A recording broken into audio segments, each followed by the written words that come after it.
સો last લેક્ચરમાં આપણે તમારું ચેપ્ટર 4 સ્ટાર્ટ કર્યું હતું અને સદીશો વિશે થોડી પ્રાઇમરી લેવલની માહિતી આપણે ભણેલા, પ્રાથમિક માહિતી, જેમ કે ભૌતિક રાશિના પ્રકારો છે અદિશ, સદિશ અને પ્રદિશ. પણ આપણે વાત કરવાની છે હાલ પૂરતી અદિશ અને સદિશ વિશે. મેં તમને એવું કીધું હતું કે અદિશ એટલે એવી ભૌતિક રાશિ કે જેનું ફક્ત મૂલ્ય દર્શાવો તો ઇનફ છે, એની સાથે કોઈ દિશા સંકળાયેલી નથી. જ્યારે સદિશ એવી ભૌતિક રાશિ છે કે જેના મૂલ્ય ઉપરાંત એની સાથે દિશા પણ સંકળાયેલી છે. આપણે ઉદાહરણો પણ જોયેલા કે તાપમાન, દળ, કદ, ઘનતા વગેરે વગેરે બધા અદિશ છે, જ્યારે સદિશ તરીકે આપણે બળ, વેગ, વેગમાન, પ્રવેગ વગેરે વગેરે કહી શકીએ. ઉપરાંત આપણે અમુક પ્રકારના સદિશો જોયેલા, મતલબ મુક્ત સદિશો, સ્થાનીય સદિશો, સમાંતર સદિશો, પ્રતિ સમાંતર સદિશો, અસમાંતર સદિશો અને સમાન સદિશો. આપણે આવા જુદા જુદા સદિશો વિશે પણ વાત કરેલી. મતલબ કે અહીંયા જે મેં 3 ટોપિક લખ્યા છે એમાં સદિશોની સમાનતા આપણે ઓલરેડી ભણી ચૂક્યા છીએ આની પહેલાના લેક્ચરમાં. વાત રહે છે બાકી સ્થાન સદિશ અને સ્થાનાંતર સદિશની અને વાસ્તવિક સંખ્યા વડે સદિશોનો ગુણાકાર, જે આપણે અત્યારે ચર્ચા કરીશું. સ્થાન સદિશ વિશે પ્રાઇમરી આઈડિયા મેં ગઈકાલે તમને આપેલો કે ધારો કે હું યાદચ્છિક રીતે મતલબ આપણને ઈચ્છા પડે એ રીતે આ એક સમતલ વિચારું છું, XY સમતલ. આ એનું ઉગમ બિંદુ છે. તો મારે આ સમતલ પરના કોઈ બિંદુનું સ્થાન દર્શાવવું હોય તો એના માટે હું આ બિંદુએથી જે તે બિંદુને જોડતો એક સદિશ દોરીશ.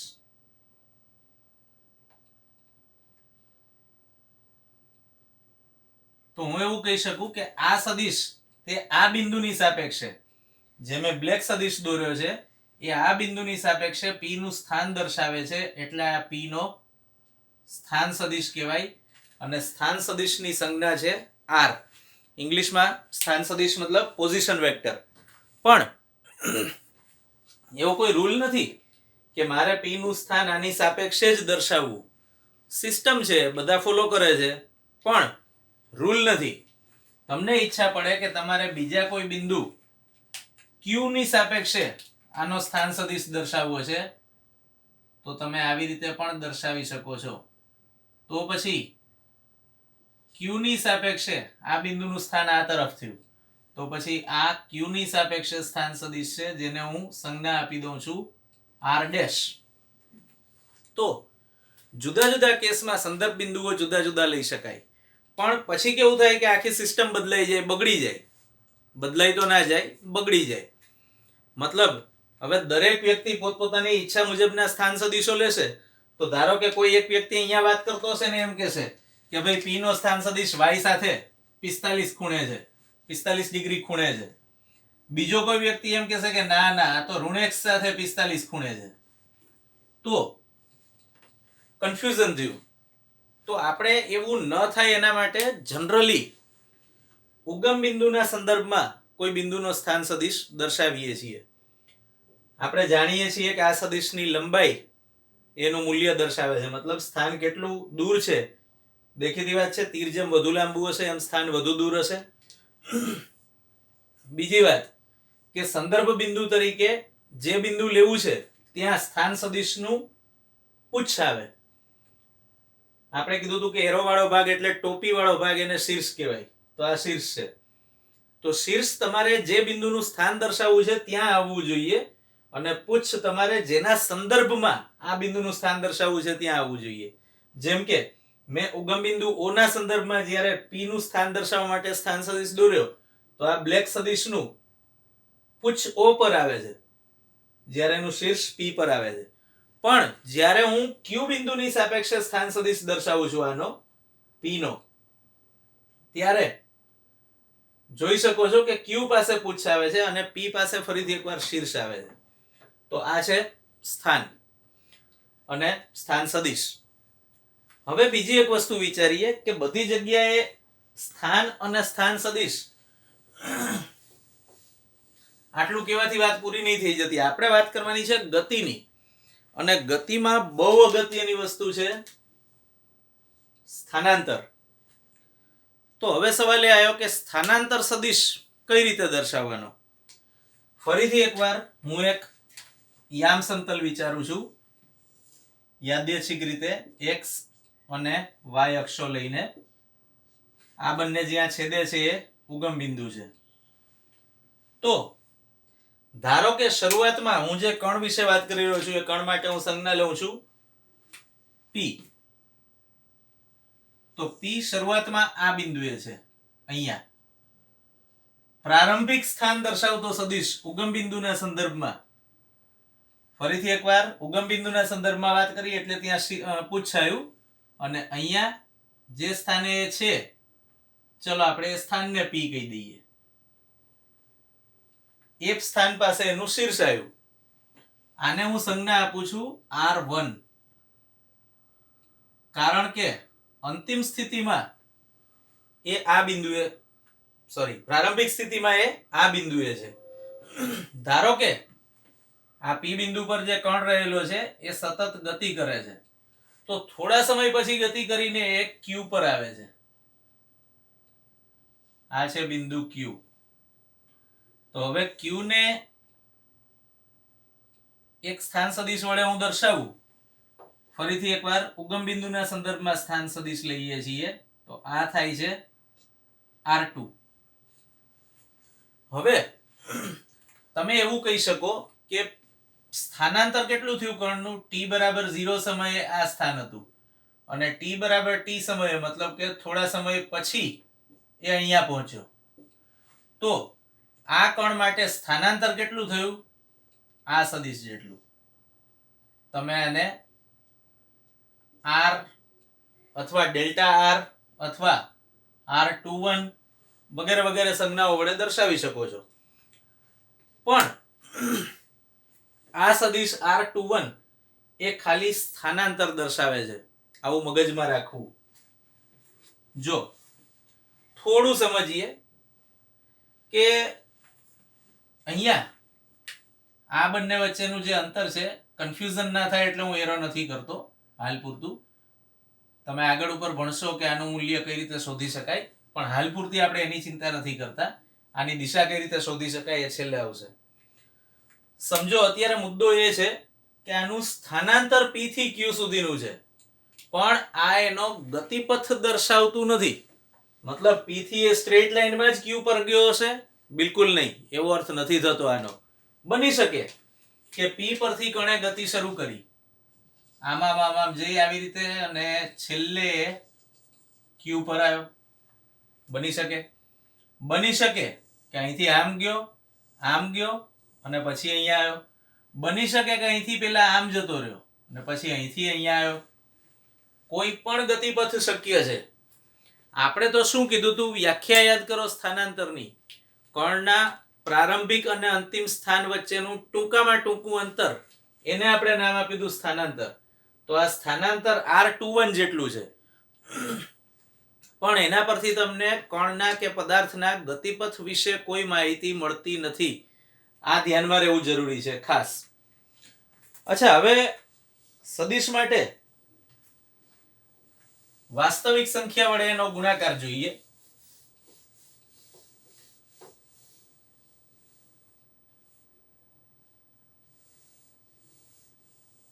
સદિશનો વાસ્તવિક સંખ્યા વડે ગુણાકાર.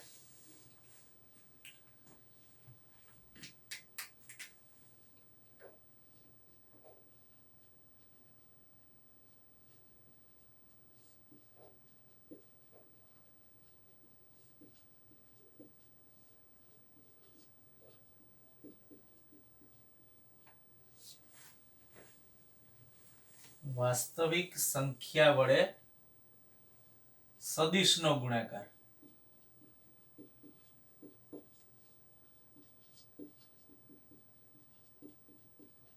ધારો કે સમજવા માટે હું એવું કહી દઉં છું કે ભાઈ આ સદિશ આપણે વેક્ટર a વિશે વાત કરી રહ્યા છીએ. તો વાસ્તવિક સંખ્યાને હું એક નામ આપી દઉં છું લેમ્ડા. અને એના વડે જ્યારે સદિશને ગુણાવીએ, ધારો કે મેં કીધું એમ સદિશ a ને ગુણાવીએ તો લેમ્ડા a વેક્ટર આવું મળે. વધુ થોડું વિચારીએ. આપણે જાણીએ છીએ કે કોઈ એક દિશાનો સદિશ હોય, કોઈ એક દિશામાં ધન લેવાતું હોય તો એની વિરુદ્ધ દિશામાં ઋણ લેવાય. એ સિસ્ટમ તો એક પરિમાણમાં, બે પરિમાણમાં, ત્રિપરિમાણમાં બધે એપ્લિકેબલ છે કે કોઈ એક દિશા ધન લો તો વિરુદ્ધ દિશા ઋણ ગણાય. ધારો કે મેં સદિશને 5 વડે ગુણાયો તો મૂલ્ય 5 ગણું થશે એનું, અને દિશા બદલાશે નહીં.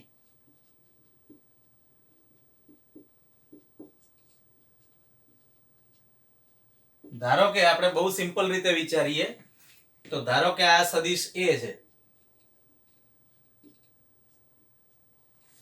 તો મૂલ્ય તીરની લંબાઈ પરથી નક્કી થાય એવું ભણી ગયા. તો મૂલ્ય 5 ગણું કરવાનું છે. મતલબ આ 1 2 3 4 અને 5, તો મૂલ્ય 5 ગણું થયું. આપણે 5 એરો દર્શાવવાની જરૂર નથી, આપણે સિંગલ એરો વડે પણ દર્શાવી શકીએ છીએ. આ તો તમને ખ્યાલ આવે કે 5 ગણું મૂલ્ય થયું એટલા માટે મેં 5 એરોઝ કરીને દેખાડ્યું અહીંયા. તો આનું મૂલ્ય 5 ગણું થયું અને દિશા એની એ રહી, કોઈ જ ચેન્જ થયો નહીં. પણ ધારો કે હું લઉં છું ગુણાકાર -2 વડે, તો શું થશે? મૂલ્ય 2 ગણું થશે અને દિશા ઉલટાશે. મતલબ જો પ્રારંભિક સદિશ a આ દિશામાં હતો તો હવે એનું મૂલ્ય ડબલ થઈ જશે. હવે હું સિંગલ એરો વડે દર્શાવું છું. તમને ખબર છે કે આના કરતા ડબલ માપ આનું હોય, મૂલ્ય ડબલ થયું એટલે. તો આ 2a છે પણ કેવો? માઇનસ છે. આપણે આ દિશાને ધન લીધી અને ગુણાકાર કર્યો ઋણ સંખ્યા વડે એટલે એની દિશા ઉલટાઈ ગઈ, ઊંધી દિશા થઈ ગઈ. તો આપણે આ બંને પરથી એવું કહી શકાય કે ધન સંખ્યા સાથે ગુણાકાર થાય ત્યારે દિશા ન ઉલટાય. ઋણ સંખ્યા વડે જ્યારે સદિશનો ગુણાકાર કરવામાં આવે ત્યારે દિશા ઉલટાય. અને તમે જે સંખ્યા વડે ગુણાકાર કર્યો છે એ સંખ્યા જેટલા ગણું મૂલ્ય થાય.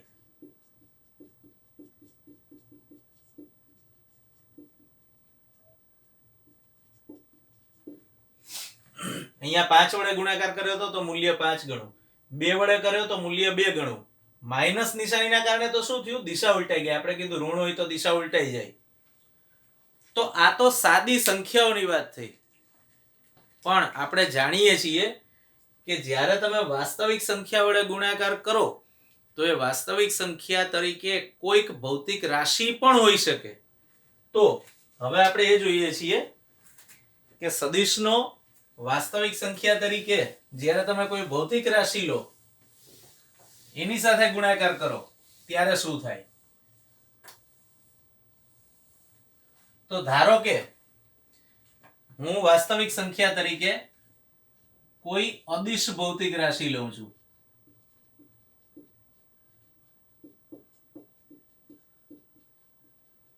અને એની સાથે હું આ સદિશનો ગુણાકાર કરું છું. તો બની શકે કે મને કોઈ નવી સદિશ ભૌતિક રાશિ મળે. જેમ કે અદિશ ભૌતિક રાશિ છે દળ અને સદિશ ભૌતિક રાશિ છે પ્રવેગ. તો આપણે જાણીએ છીએ F બરાબર ma. તો જવાબમાં તમને પરિણામ પણ સદિશ મળ્યું. એ જ રીતે ધારો કે હું અદિશ ભૌતિક રાશિ વિચારું દળ અને પાછી સદિશ ભૌતિક રાશિ વિચારું v. તો mv એટલે વેગમાન થાય અને આપણે જાણીએ છીએ વેગમાન સદિશ છે. હજુ એક ઉદાહરણ લઈએ તો ધારો કે હું સદિશ તરીકે v લઉં અને સમયગાળો ધારો કે t લઉં તો v * t એટલે કે સ્થાનાંતર r મળે વેગ ગુણ્યા સમયગાળો. તો જુદા જુદા કેસમાં તમે આ પ્રકારના જુદા જુદા સમીકરણો આના પરથી મેળવી શકો. મતલબ સાદી ભાષામાં કહીએ તો અત્યાર સુધી જે ચર્ચા કરી એ શોર્ટમાં, જો તમે વાસ્તવિક સંખ્યા વડે સદિશનો ગુણાકાર કરો, સંખ્યા ધન હોય તો મૂલ્ય જેટલા ગણી સંખ્યા છે એટલા ગણું જ થાય, જે સંખ્યાનું મૂલ્ય છે એટલા ગણું. ઋણ હોય તો પણ એવું જ બને. ફરક એટલો કે ધન હોય તો દિશા ન ઉલટાય, અને જો ગુણાવેલી સંખ્યા ઋણ હોય વાસ્તવિક સંખ્યા તો સદિશની દિશા મૂળ દિશા જે હતી એના કરતા ઉલટાઈ જાય. અને લાસ્ટ વસ્તુ, વાસ્તવિક સંખ્યા તરીકે જો તમે કોઈ અદિશ ભૌતિક રાશિ વિચારો તો અદિશ ભૌતિક રાશિ વડે કોઈ સદિશનો જ્યારે ગુણાકાર કરો ત્યારે તમને જવાબમાં કોઈ નવી ભૌતિક રાશિ મળે.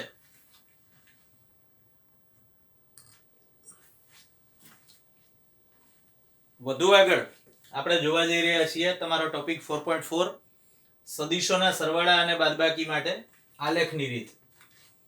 હવે આલેખની રીત જો આપણે જાણીએ છીએ કે કોઈ એક વસ્તુ કરવા માટે ઘણા બધા ઓપ્શન્સ હોય તમારી જોડે, જેમ કે તમને એમ કહેવામાં આવે કે ભાઈ 5 વખત 3 લેવામાં આવે તો કેટલા મળે, તો પહેલો ઓપ્શન એ છે કે તમે આવી રીતે લો 1 2 3 પછી 1 2 3 1 2 3 1 2 3 1 2 3 ટોટલ થયા 15. આ એક ઓપ્શન છે. અથવા સીધો ગુણાકાર કરો 5 × 3 = 15. તો તમારી જોડે એક જ ગાણિતિક પ્રક્રિયા કરવા માટે બે ઓપ્શન્સ હતા. તો અહીંયા પણ સદિશોના સરવાળા બાદબાકી માટે આપણી જોડે બીજી મેથડ્સ પણ છે, પણ આપણે શરૂઆત કરવા જઈ રહ્યા છીએ આલેખની રીતથી. હવે આલેખની રીત શું છે એ જોઈએ. ધારો કે એક સદિશ છે a, જે આ દિશામાં છે, માની લો આ સદિશ a છે, અને ધારો કે બીજો સદિશ છે b, જે આ દિશામાં છે.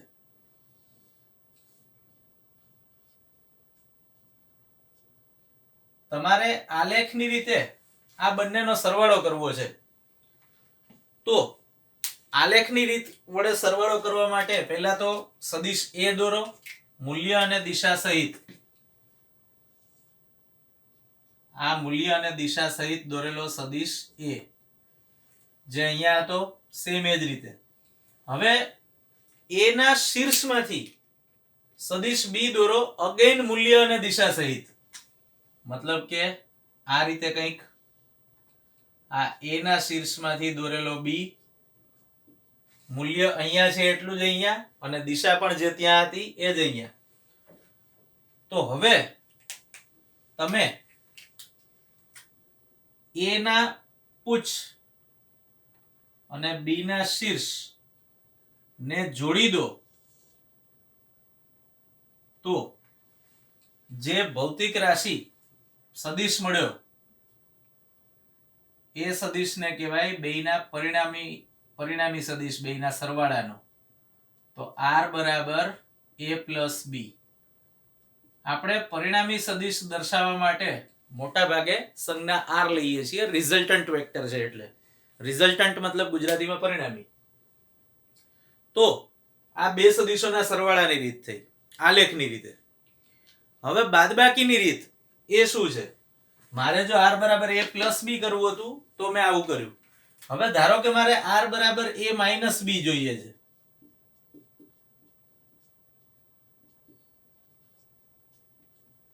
તો પહેલા તો હું એક કોમન સેન્સ ની વાત કરું છું. મને સરવાળો તો આવડે છે એટલે હું આને સરવાળાના રૂપમાં લખી નાખું.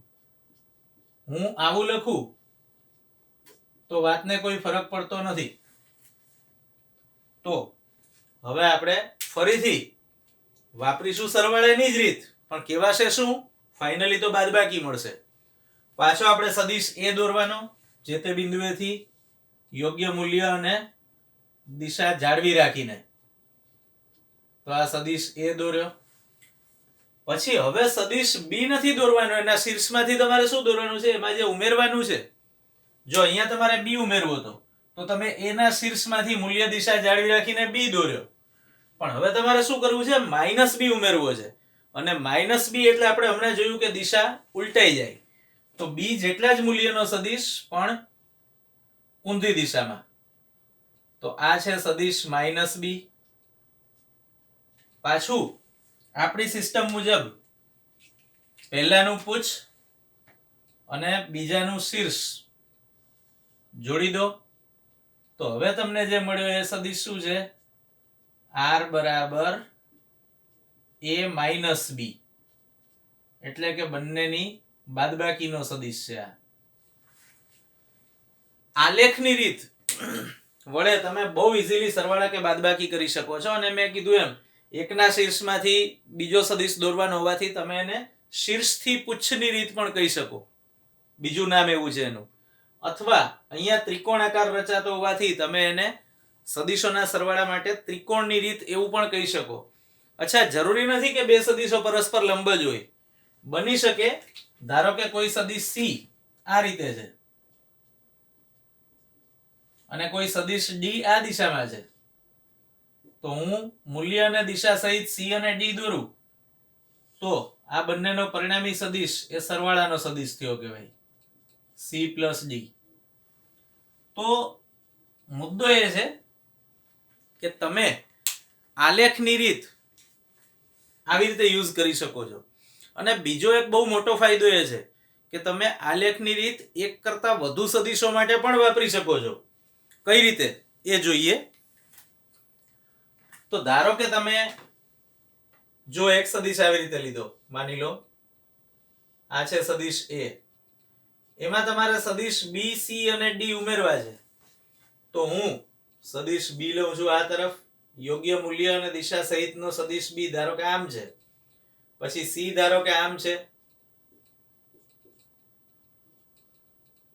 અને d ધારો કે આમ છે. તો ફરીથી એકવાર તમે પહેલાનું પૂછ અને છેલ્લાનું શીર્ષ આને જોડી દો, તો હવે તમને જે સદિશ મળ્યો એ સદિશ છે a plus b plus c plus d. મતલબ કે a b c d ચારે ચારના સરવાળાનો પરિણામી સદિશ મળ્યો. પણ જેમ દરેક વસ્તુની કોઈ ખાસિયત હોય એમ દરેક વસ્તુની કોઈ ખામી પણ હોય. તો આલેખની રીત આપણે જોઈ, બહુ સિમ્પલ છે, પણ પ્રોબ્લેમ્સ ઘણા બધા છે. સૌથી અગત્યનો મુદ્દો એ છે કે એક તો તમે ખૂણો બહુ પ્રિસાઇઝલી માપી નહીં શકો. બની શકે કે તમે જે સદિશ યોગ્ય મૂલ્ય અને યોગ્ય દિશાવાળો સદિશ દોરવાનો છે, ધારો કે તમને એવું કહેવામાં આવ્યું હોય કે ભાઈ આ સદિશ c છે એ ધનવાય દિશા સાથે માની લો કે 50 ડિગ્રીનો ખૂણો બનાવે છે, તો બની શકે કે તમે 50 ના બદલે 51 ડિગ્રીનો દોરી કાઢો ભૂલથી. ભલે તમે જાણો છો અને તમે એવું જ માનો કે તમે 50 ડિગ્રી ખૂણે સદિશ c દોરેલો છે, પણ કદાચ બની શકે કે ભૂલથી તમારું કોણ માપક સેજ ત્રાસુ રહી ગયું હોય, તો એ ખૂણો 50 ના બદલે 51 કે 52 થઈ જતા વાર નહીં થાય. 1-2 ડિગ્રીનો ડિફરન્સ બહુ સૂક્ષ્મ છે. તો આ તો આપણે એક સદિશની વાત કરી. હવે પછી એમાંથી બીજો સદિશ દોરશો ત્યારે એમાં એ જ ભૂલ આવવાની, પાછી ત્રીજો દોરશો સેમ એ જ ભૂલ પાછી થઈ શકે. તો તમારું ફાઇનલ રિઝલ્ટ જે હશે એ કદાચ બહુ પરફેક્ટ નહીં હોય. આ સિવાય બીજી પણ તકલીફ છે કે મેં એમ કીધું કે સદિશને યોગ્ય મૂલ્ય એટલે કે યોગ્ય સ્કેલ માપ સહિત દર્શાવવો જોઈએ. તો અહીંયા તકલીફ એ થશે કે તમે સદિશનું સ્કેલ માપ લીધું, માની લો કે તમારે જુદા જુદા બળોનો સરવાળો કરવાનો છે. આપણે સરળતા ખાતર એક ભૌતિક રાશિ વિચારી લઈએ કે બળ. તો તમારે જુદા જુદા બળોનો સરવાળો કરવો હોય તો ધારો કે તમે સ્કેલ માપ લીધું 1 સેન્ટીમીટર બરાબર 1 ન્યૂટન. કેમ? તો કે ભાઈ તમારે જે બળોના સદિશોનો સરવાળો કરવાનો છે એમાં એકનું મૂલ્ય 1 ન્યૂટન છે, બીજાનું 3 ન્યૂટન છે, ચોથાનું 7 ન્યૂટન છે. ઓકે, મતલબ કે 1 ન્યૂટન માટે તમે 1 સેન્ટીમીટર લાંબો સદિશ દોરશો, દિશા જે આવતી હોય એ. પછી 3 ન્યૂટન માટે 3 સેન્ટીમીટરનો સદિશ દોરવો પડશે અને 7 ન્યૂટન માટે 7 સેન્ટીમીટરનો. પણ ધારો કે ચોથું બળ 150 ન્યૂટન છે, તો તમારે એના માટે તમારા સ્કેલ માપ મુજબ 150 સેન્ટીમીટરનો સદિશ દોરવો પડશે. ધારો કે તમે એવું માપ લઈ લીધું કે 100 ન્યૂટન બરાબર 1 સેન્ટીમીટર, તો આ પ્રોબ્લેમ સોલ્વ થઈ ગયો. 100 ન્યૂટન માટે 1 સેન્ટીમીટર છે, તો 150 માટે ખાલી 1.5 સેન્ટીમીટર લેવાનું થયું. સરસ, આપણું કામ થઈ ગયું. ખાલી 1.5 સેન્ટીમીટરનો એક સદિશ દોરવો પડ્યો. પણ પછી આ ત્રણનું શું? જો તમે 150 ન્યૂટન માટે ખાલી 1.5 સેન્ટીમીટર લેતા હો અને 100 ન્યૂટન 1 સેન્ટીમીટર લેતા હો, તો 7 ન્યૂટન એ કેટલા? 0.07 સેન્ટીમીટર. ઓહો, આ તો અઘરું થયું. આટલી ઓછી લંબાઈનો સદિશ દોરવો એ પાછું અઘરું પડશે. તો સાદી ભાષામાં કહીએ તો આલેખની રીત સમજવા માટે બહુ ઈઝી છે. સદિશોના હિસાબો રફલી કરવા હોય ત્યારે પણ સારી છે, પણ વધારે ડિટેલમાં જઈએ તો આલેખની રીત આપણને ઘણી વખત વધારે મુશ્કેલ પણ લાગે છે. તો એના ઉપાય રૂપે આપણે બીજી એક રીત વિચારી છે, સદિશો માટે બૈજિક રીત. સરવાળા બાદબાકી માટે આલેખની રીતના બદલે એના કરતાં વધુ સારી અને વધુ કન્વિનિયન્ટ રહે એવી મેથડ એટલે બૈજિક રીત. પણ અત્યારે આપણે આલેખની રીત વિશે ચર્ચા કરી ખાલી. હવે આપણે આલેખની રીતે જ બીજા અમુક નિયમો સદિશના આગળ ઉપર સમજીશું. પણ એ પહેલા આપણે સદિશોના સરવાળા માટે આલેખની રીત અથવા ત્રિકોણની રીતનું એક્સટેન્ડેડ વર્ઝન એક જોઈ લઈશું, સમાંતર બાજુ ચતુષ્કોણની રીત. ફરીથી એકવાર બે સદિશો વિચારો. ધારો કે સદિશ A આમ છે અને સદિશ B આ દિશામાં છે. તો હવે સમાંતર બાજુ ચતુષ્કોણની રીત શું છે? એક જ બિંદુમાંથી મૂલ્ય અને દિશા જાળવી રાખીને સદિશ A દોરો. ધારો કે આ O બિંદુ છે, એમાંથી મેં સદિશ A દોર્યો. હવે એ જ O બિંદુમાંથી જ મૂલ્ય અને દિશા જાળવી રાખીને સદિશ B દોરો. તો પાછો મેં સદિશ B પણ ધારો કે આવી રીતે દોર્યો. હવે B ના શીર્ષમાંથી A ને સમાંતર અને A જેટલા જ મૂલ્યનો એક સદિશ દોરો. આ રહ્યો. એ જ રીતે A ના શીર્ષમાંથી B ને સમાંતર અને B જેટલા જ મૂલ્યનો એક સદિશ દોરો. આ રહ્યો. તો હવે જે ચતુષ્કોણ તૈયાર થયો, સમાંતર બાજુ ચતુષ્કોણ, એનો વિકર્ણ આપણને A+B નું મૂલ્ય આપે છે.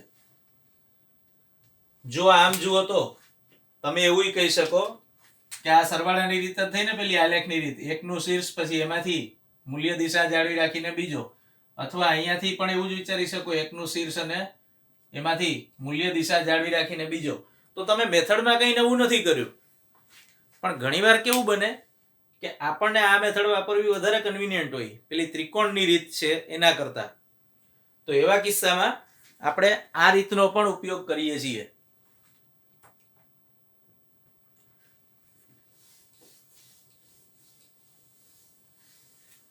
ઓકે, હવે વધુ આગળ જઈએ. આગળ સદિશ ગુણાકારના ગુણધર્મો જોતા પહેલા એક બહુ અગત્યની વસ્તુ છે, શૂન્ય સદિશ.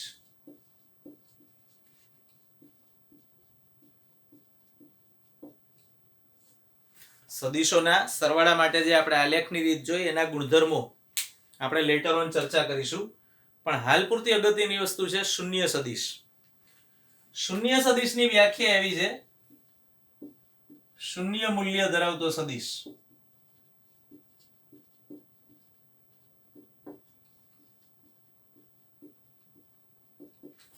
થોડી મજા આવે એવી બાબત એ છે આખી વાતમાં કે તમે એવું જોયું કે કોઈ પણ સદિશનું ભૌમિતિક નિરૂપણ કરવું બહુ જરૂરી હોય છે. અને ભૌમિતિક નિરૂપણ એટલે કે ભૌમિતિક રજૂઆત તીર વડે કરી શકાય. તીરની લંબાઈ સદિશના મૂલ્યના સમપ્રમાણમાં હોય, પણ શૂન્ય સદિશનું તો મૂલ્ય જ શૂન્ય છે. તો તમે એના માટે શૂન્ય લંબાઈ વાળું તીર તો દોરી નહીં શકો. તો સવાલ એ થાય કે શૂન્ય સદિશનું કામ શું છે? મૂલ્ય શૂન્ય જ છે, એને અનુરૂપ સદિશ પણ તમે દર્શાવી શકતા નથી, તો ફાયદો શું છે શૂન્ય સદિશ વ્યાખ્યાયિત કરીને? ફાયદો છે એ સમજવા માટે, ફાયદો સમજવા માટે પહેલા એ જોઈએ કે શૂન્ય સદિશ કઈ રીતે મળે.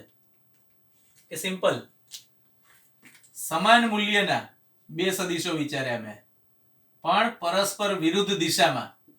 તો એક સદિશ છે ધન દિશામાં એટલે આપણે લખ્યું a, અને બીજો સદિશ ઋણ દિશામાં છે એટલે આપણે લખ્યું માઇનસ a. તો આ બંનેનો સરવાળો કરવાથી જે મળે ને એ શૂન્ય સદિશ કહેવાય. ફરીથી એકવાર, સમાન મૂલ્યના પણ પરસ્પર વિરુદ્ધ દિશામાં રહેલા બે સદિશોનો સરવાળો કરવાથી મળતા સદિશને શૂન્ય સદિશ કહે છે. શૂન્ય સદિશનું મૂલ્ય શૂન્ય હોય છે. સવાલ એ છે કે શૂન્ય સદિશ વ્યાખ્યાયિત કેમ કર્યો? ધારો કે કોઈ એક વ્યક્તિ છે જેની જોડે અબજો રૂપિયા છે, અચાનક એને બહુ મોટો લોસ ગયો અને એ વ્યક્તિ રોડ પર આવી ગયો, ફક્કડ કશું જ નથી એની જોડે હવે. અને એક વ્યક્તિ ઓલરેડી રોડ પર હતો જેની જોડે પહેલા કંઈ નહોતું ને અત્યારે નથી. તો તમે બેયને એક સરખા લેવલ પર ના ગણી શકો. જે પહેલેથી રોડ પર હતો એનામાં કોઈ જાતની સ્કિલ જ નથી, કોઈ જાતની આવડત નથી, મહેનત કરવાની ઈચ્છા નથી, ધંધો કરી શકે એમ નથી. જ્યારે બીજો તો અબજો કમાઈને બેઠો હતો, તો એનામાં જ્ઞાન વધારે હશે પહેલા કરતા. તો અહીંયા પણ આપણે એવું કહી શકીએ કે ઘણા બધા કિસ્સામાં આપણે શૂન્ય સદિશની જરૂર પડે છે. એવી ભૌતિક રાશિ કે જે સદિશ છે પણ જેનું મૂલ્ય શૂન્ય છે, એને દર્શાવવા માટે શૂન્ય સદિશ જરૂરી છે. જેમ કે હું એમ કહું કે ભાઈ સંતુલન સ્થિતિમાં રહેલો કોઈ પદાર્થ, ધારો કે આ સમક્ષિતિજ સપાટી પર રહેલો બ્લોક, આના પર લાગતું નેટ બળ શૂન્ય છે. તો બળ શૂન્ય છે, મેં એમ કીધું નેટ બળ F બરાબર 0 છે, પણ બળ પોતે સદિશ છે એટલે આને શૂન્ય સદિશ કહી શકાય, બળના સદિશને અહીંયા. અથવા ધારો કે બીજું એક એક્ઝામ્પલ લઈએ કે ભાઈ અચળ વેગથી ગતિ કરતો પદાર્થ, અચળ વેગી ગતિ કરતો પદાર્થ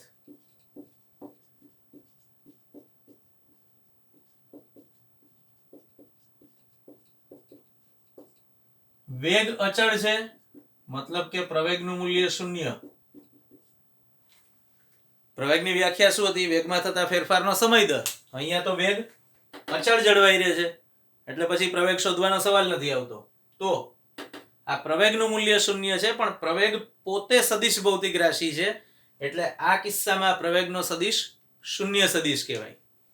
તો આ શૂન્ય સદિશ વિશે થોડી ઇન્ફોર્મેશન હતી. નેક્સ્ટ ટાઈમ આપણે તમારા વધારાના